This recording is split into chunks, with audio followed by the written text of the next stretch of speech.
Hi class, we're going to talk about study skills. It's a really exciting time to be a student because there are numerous studies into how the brain works, and one of the hottest books on the market right now is Make It Stick. So we're going to be talking a little bit about this book and applying it to the way we study in nursing school. So surprise, surprise, learning takes effort. And the more effort it takes, the more changes the brain has for building new capacities. You don't have to be stuck with your intelligence when you were born, because our brains are malleable. They can change, and you can change your amount of intelligence through learning. Many people by this age have gotten to know themselves. They've created workarounds. They have compensating skills. But it still takes self-discipline, grit, and perseverance. So what is mastery? Because that's what we want. We want to get to the mastery level. First of all, that is a lifelong pursuit. As a nurse, you will continue learning throughout your career every day. But mastery is the gradual accumulation of layers of knowledge, of conceptual understanding, judgment, and skill.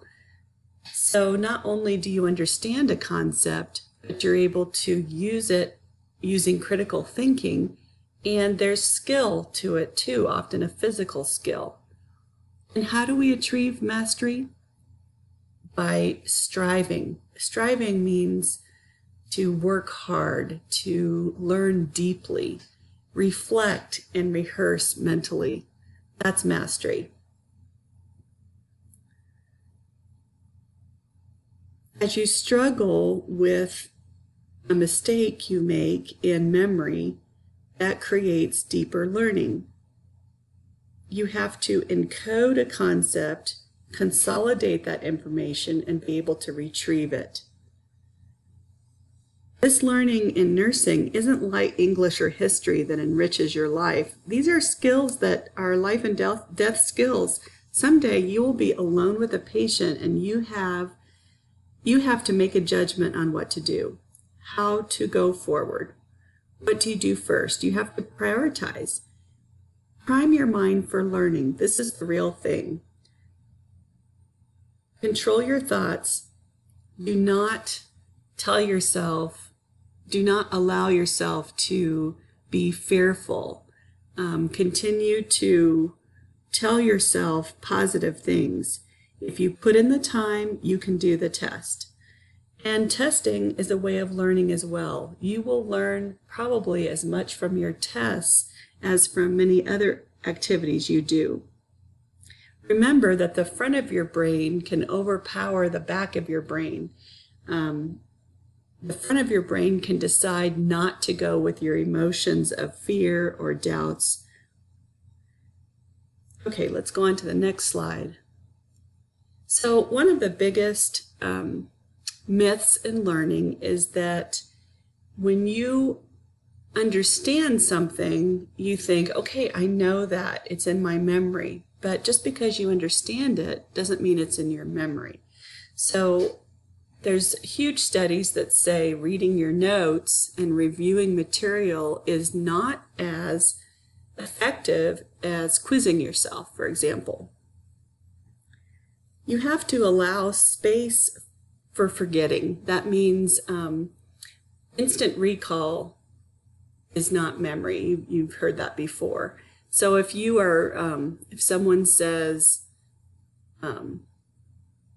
we give enemas slowly, protecting the patient's comfort, for example, and you have to put some space, maybe hours or even days between that learning to come back and recall it. And that's deep learning. Recalling the information after a space of time is a powerful builder of brain memory.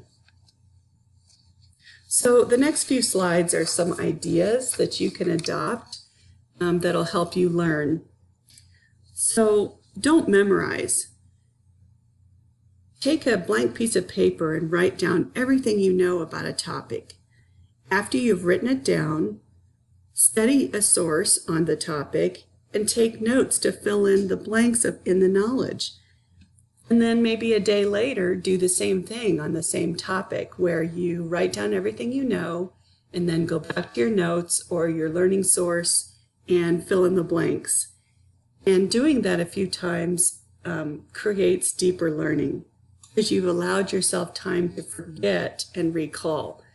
So recalling digs deep into your brain and it helps you learn more deeply and for a longer period of time.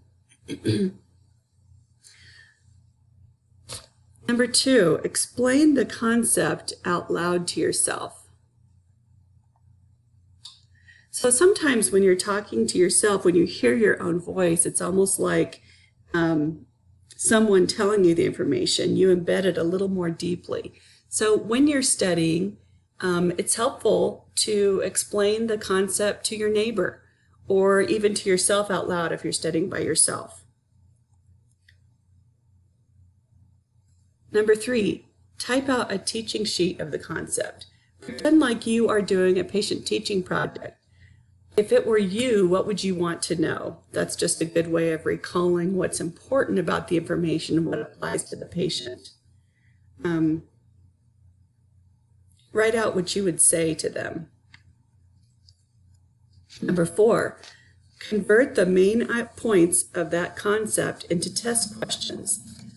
I'm toying with the idea of having you make up test questions, and I may use some of the best ones in the test, not for points, but just to see how they perform on the test. I think that would be fun, but with each other. Make up test questions and quiz each other. And sometimes those test questions may be wrong or poorly worded, and you can prove your point by arguing. Number 5, relate new information to what you already know. Think about your experiences that relate directly to what you're learning. Maybe you had a encounter with having an enema. Maybe that's something that you remember having been done to you. So take that memory and connect with it. Oh, that's why the nurse was doing that. Or, boy, I really didn't like that piece, and so I'm going to do it differently for my patient. Number 6, apply the information in a patient scenario. So maybe you want to write a case study where you pretend that the patient needs an enema, and you are going to close your eyes and or role play that scenario. Then maybe you can test your knowledge by doing that, but maybe also you can change the scenario in a way that changes your actions. What assessment will change your course of action with that patient? Actual story, there have been nurses, I don't think I think it's rare, but I think it's happened more than once, where you're so focused on the task that you have to do. For example, a nurse went in to change a dressing on a patient, and the patient had been, kind of unresponsive. And after she was done changing the dressing, she realized the patient was dead, had passed. So that's just to say, you have to look at your patients, not just the thing you're doing. But if you went into that room and the patient was gasping for breath, you would no longer be worried about the enema. You would go into basic CPR and call it code. So that would change your actions. So just test yourself in those ways.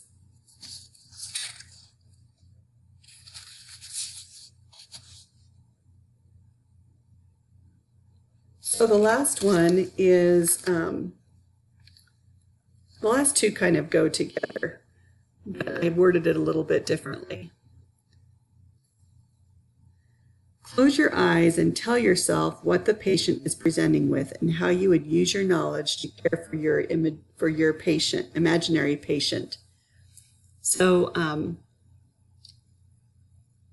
it might be visualizing or role-playing or just a case study. So those are all ways you can apply the information to a situation.